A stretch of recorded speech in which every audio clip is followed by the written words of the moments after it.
Episode 249, 4 anak lebih baik. Sudah 3 hari Sapira berada di rumah sakit. Hari ini mereka akan kembali ke kediaman Dirgantara dengan perasaan bahagia dan penuh sukacita. Media sudah banyak menunggu di luar rumah sakit untuk mendapatkan sedikit informasi mengenai baby twins yang membuat gempar satu Indonesia bahkan dunia. Fajri dan yang lainnya sepakat untuk menyembunyikan wajah Dede kembar demi keamanan anak-anaknya seperti Ipana dulu. Para wartawan sudah berebutan ketika melihat Fajri berjalan sambil menggendong Safira. Sementara si kembar digendong oleh Fajira dan Hersi.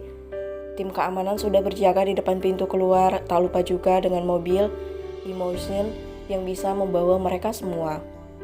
Bentar lagi sekembar juga jadi artis atau kakak bisa dapat endorsan yang banyak, ucap Ipana terkekeh setelah mobil berjalan meninggalkan area rumah sakit.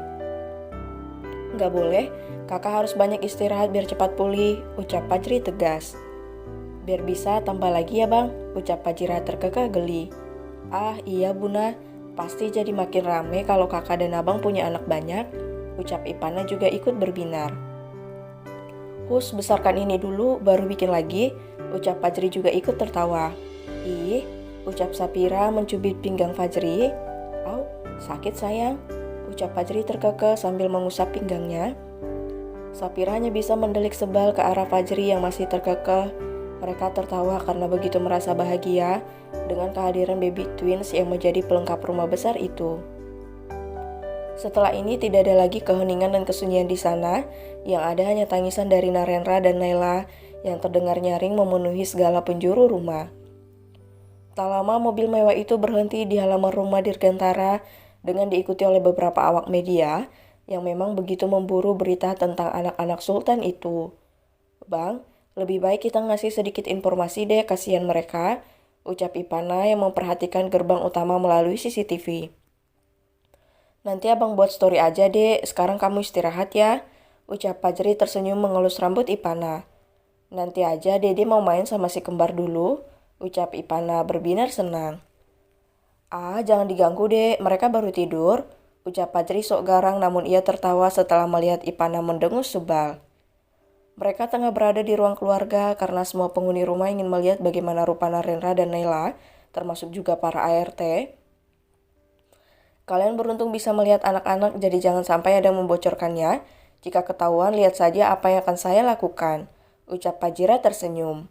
Baiknya, ucap mereka serempak. Semua orang terkagum melihat dua bayi kecil yang begitu menggemaskan itu.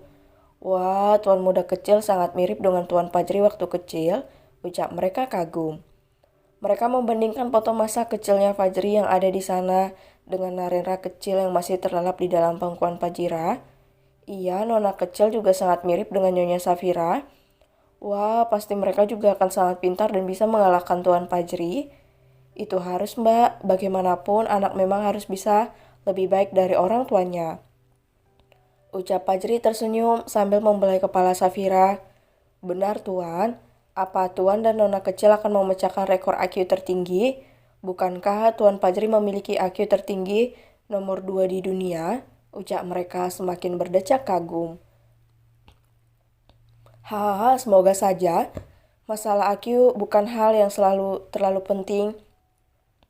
Asal anak-anak sehat dan bundanya juga sehat. Ucap Fajri tersenyum dan menatap Safira.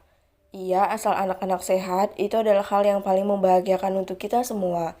Ucap Ibu Panti tersenyum. Setelah itu, Fajri segera membawa Safira menuju kamar dan beristirahat. Sementara anak-anak dan yang lainnya masih berada di ruang keluarga. Fajri menatap Safira lekat dengan mata yang berkaca-kaca. Ini sudah menjadi kelakuan Fajri semenjak anak-anaknya lahir. Tangan lembut Safira kembali mengusap mata Fajri yang basah karena rasa harunya. Ia hanya tersenyum menunggu kata terima kasih yang sudah lebih dari 1000 kali ia dengarkan selama 3 hari ini. Terima kasih sayang, kamu sudah mau mengandung dan melahirkan anak-anak kita. Semoga mereka bisa menjadi anak yang hebat dan berguna untuk orang banyak, ucap Fajri tercekat. Amin, jangan berterima kasih mas. Aku merasa kamu bukan suamiku, Narendra dan Naila anak kita. Kewajibanku untuk mengandung dan melahirkannya. Tanggung jawab kita berdua untuk membesarkan mereka. Bimbing aku agar bisa menjadi ibu dan istri yang bisa kamu banggakan. Ucap Sapira tersenyum dan mengelus rahang tegas Fajri. Kamu sudah membuat aku bangga sayang. Kamu wanita hebat dan kuat yang aku temui. Kita sama-sama belajar ya. Ucap Fajri mengecup tangan Sapira dengan lembut. Iya mas. 4 anak lebih baik. Ucap Fajri tersenyum genit. Hus, aku baru aja melahirkan. Kamu udah ngomong tentang anak lagi. 5 tahun minimal untuk aku hamil lagi. Ucap Sapira mendelik. Oh, lamanya 4 tahun ya sayang. Kita membutuhkan banyak keturunan, kalau enggak jeripaya kita selama ini siapa yang akan menikmatinya? Keluh Fajri menyandarkan kepalanya di bahu Safira. Sudah, seberapa dikasih saja nanti sayang. Pokoknya minimal 5 tahun untuk aku hamil lagi. Ucap Safira mengelus kepala Fajri dengan lembut. Iya deh, ucap Fajri pasrah. Mungkin karena terlalu lelah, Fajri terlelap sambil menindih tubuh Safira. Ibu muda itu hanya terdiam sambil tersenyum dan mengelus kepala Fajri. Ia paham jika suami tampannya ini pasti kelelahan dan kurang istirahat. Karena Fajri memang menjadi ayah siaga untuk anak-anaknya. Sayang, pindah dulu ya, badan kamu berat.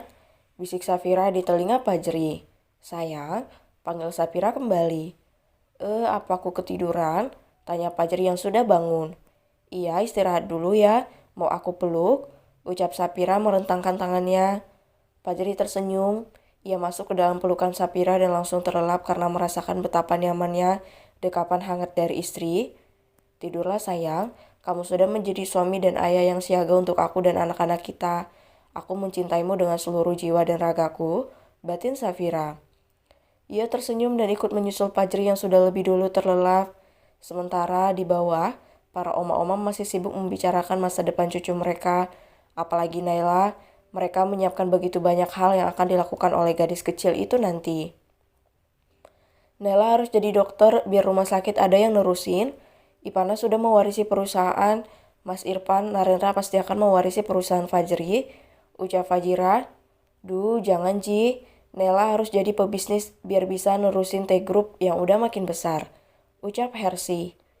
Aduh, sudah jangan berantem. Lerai ibu. Biarkan anak-anak menentukan masa depan mereka, ingin jadi seperti apa. Kita hanya bisa mengarahkan dan mendukung pilihan mereka nanti. Ucap ibu menengahi.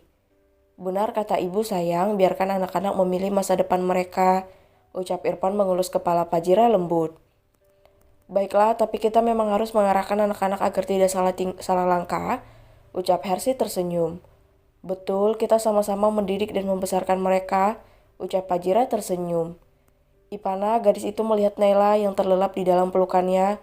Wajahnya tidak henti tersenyum melihat bayi kecil itu. Aku gak sabar untuk mendandani mereka agar terlihat semakin keren. Apa aku adakan saja photoshoot untuk Narendra dan Naila? Aku harus bicarakan ini sama abang dan kakak dulu, batin Ivana berbinar.